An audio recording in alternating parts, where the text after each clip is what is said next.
Okay, so today I'm showing you a quick oil change on this Suzuki. We need specific oil for the bike as listed by the manufacturer, which in this case is a 1040 semi-synthetic. Also need the oil filter, the two ring gaskets, both for the housing and the oil filter itself. We also need a 10mm socket for the oil filter housing and a 21mm socket for the sump bolt. Also, not forgetting the more important thing, to drain your oil, we need an oil drain tray. So let's crack on. So I'm going to start by taking the oil filter housing off.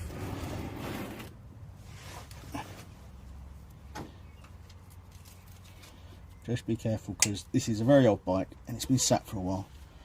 Luckily it's coming off quite easy.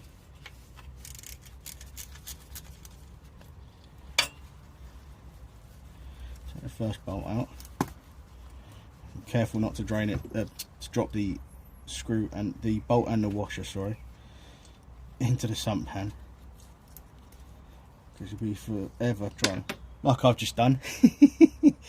I'll get a new washer up, because you'll be forever trying to fish that out of the pan.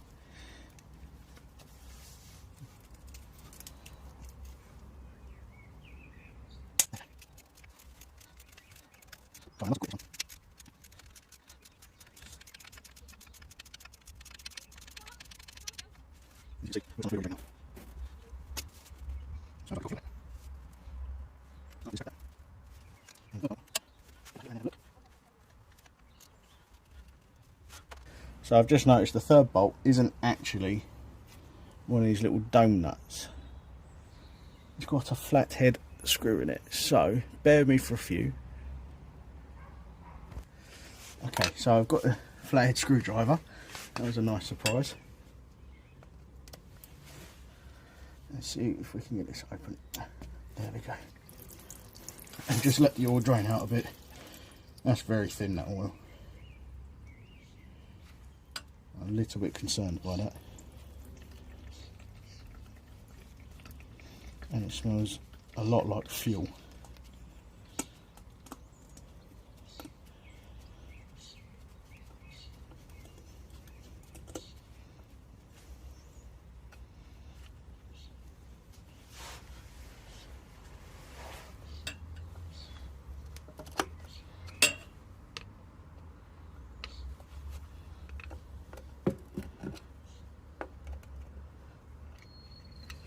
Right, that screws out. Let's get the housing open. It's on a spring, so be careful. That's the other washer gone. No problem, I've got replacements.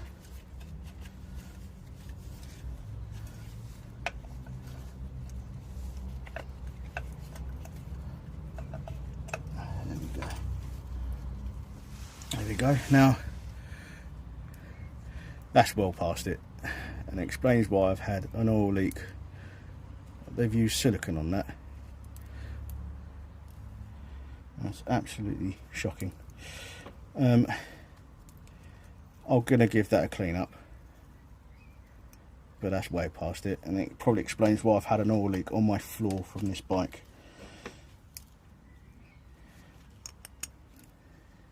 Spring looks okay. I'm going to test that whilst I'm at it.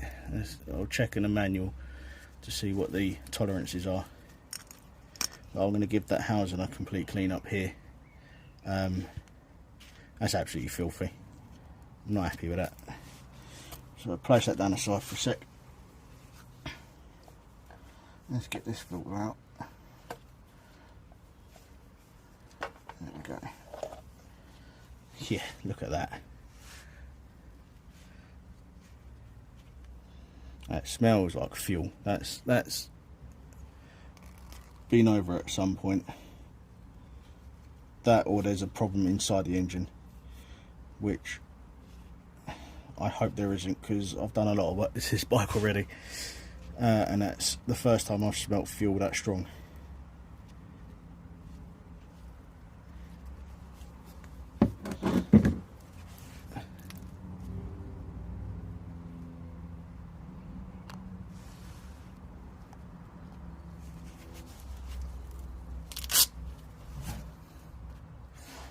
So I've just cleaned up the housing, or the housing cover at least.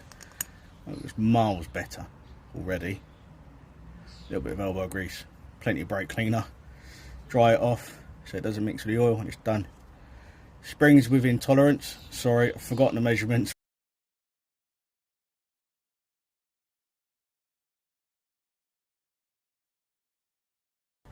So that's ready to go back on.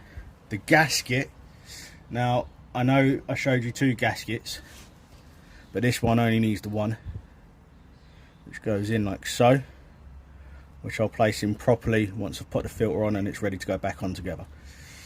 Whilst I'm here, I am, however, going to show you the difference between the 2 oil filters. Oops, sorry, knocking the camera.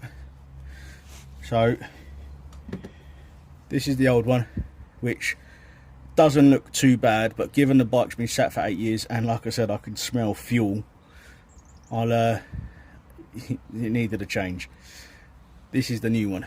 You can see them side by side almost. There we go. That's how they should look like before they go in and clean. So I'll put that in a sec. I'm just going to clean up inside the oil filter housing. Don't put any lubricants or brake cleaner in there, because if you don't dry it out properly or anything gets caught down within the engine itself, you could potentially ruin the clutch plates and give you clutch slip, and that's a costly job to do, and no one likes doing clutch plates all the time. So just cleaning up the housing completely. Get yourself a bit of blue roll like so. Look at that. That's what was sat inside the engine. Let's just give it a quick check. Yeah, it's actually quite nasty in there. I'll give you a quick look. Let's get the camera off the stand.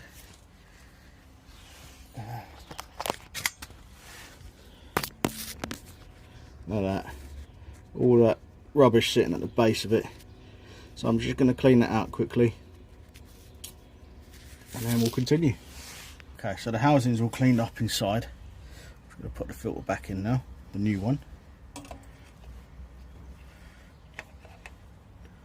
Push that in as far as it will go. It should locate like so. That's now on. Now I'm going to take my gloves off for this so I can actually feel what I'm doing with the gasket, because the last thing you want to do is put it into place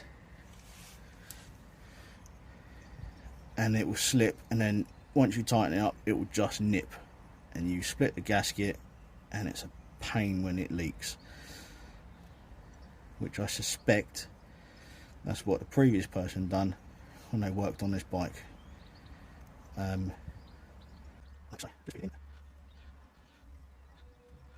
it doesn't stay in place.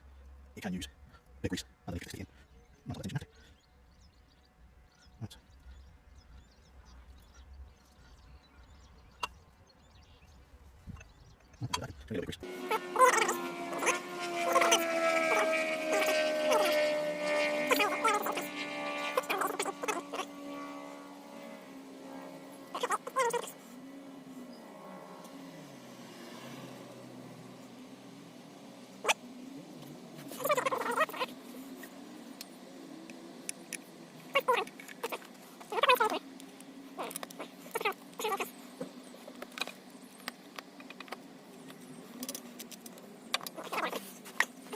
Two new washers, the other 2 nuts that sit up there, and we'll tighten it up and we'll drain the sump pan.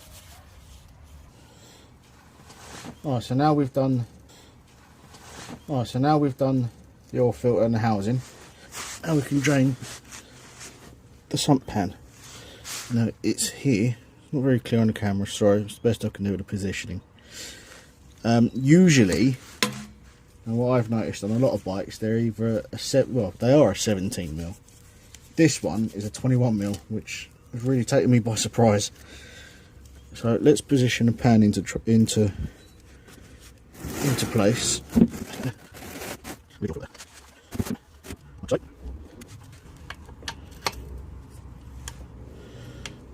And let's hope this loosens off nicely.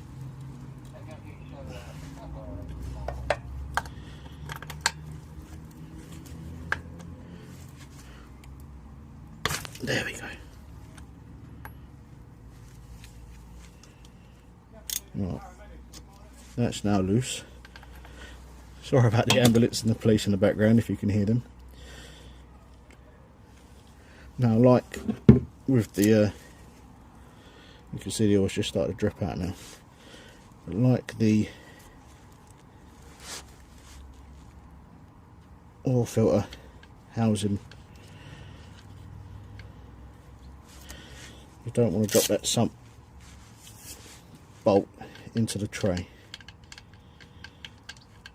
So I'll take my glove off for this because it's a nice glove and I don't want to get too much oil on it. Oh, nice. Well, we had a little bit of an accident, but that's okay. I'll use a bit of granules to get it off. But there's definitely fuel in that. That smells horrific.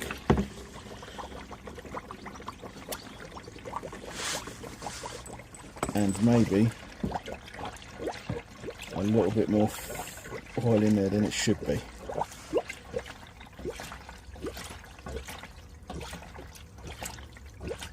Excellent. It's going to look great on YouTube, but I don't mind. Everyone's got to start somewhere like that.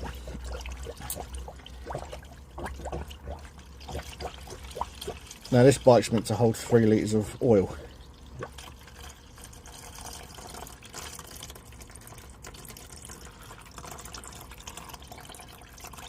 And this tray holds 6 litres of oil. And that was an empty tray.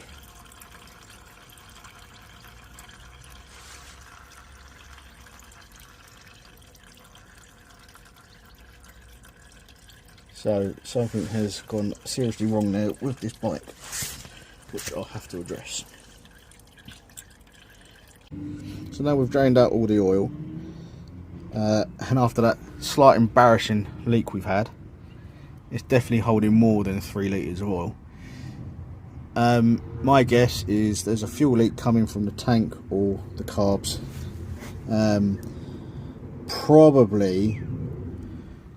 Probably the fuel tap, which I'm going to investigate, but I'm going to continue doing the oil change for the video, and we'll crack on. I will clean up, but there's a little bit of a mess. Just annoyed by that. You know, this is a 6 litre catch tank. This holds 3 litres of oil, so I'll show you that in a bit. Now, one thing I forgot to show you before the start of the video was I use a jug to measure out the amount of oil that I use. This one is a laser jug. This side here is in US quarts. This side here is UK litres, how we normally do it. And as I said, this bike takes 3 litres, and I'll show you where it shows that on the bike. So whilst we're here, let's quickly undo that and fill up the oil. Now I use Silcoline on this as my normal oil. Depending on the bike, most, if not all, Jap bikes use 1040 semi-synthetic.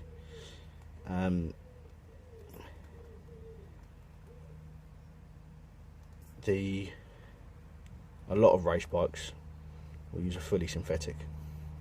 There you go, just get that on the 3 litre mark, like so. But always look at your handbook for the specification of what the manufacturer recommends. So you can see there, 3 litres right on the line, which is about 3 1/4 if we go American. Before I fill it up, let's show you where on the bike. There you go, right there, 3,000 mil, sorry, 1040 semi.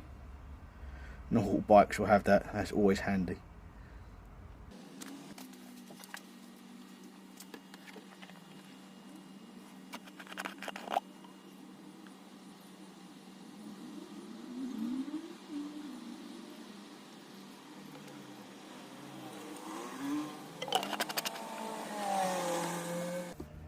now that the oil was filled, can't really see much in the sight glass. It's a really poor angle that I'm trying to see this at, but as long as they're between that line on the side of the sight glass, then you know it's full.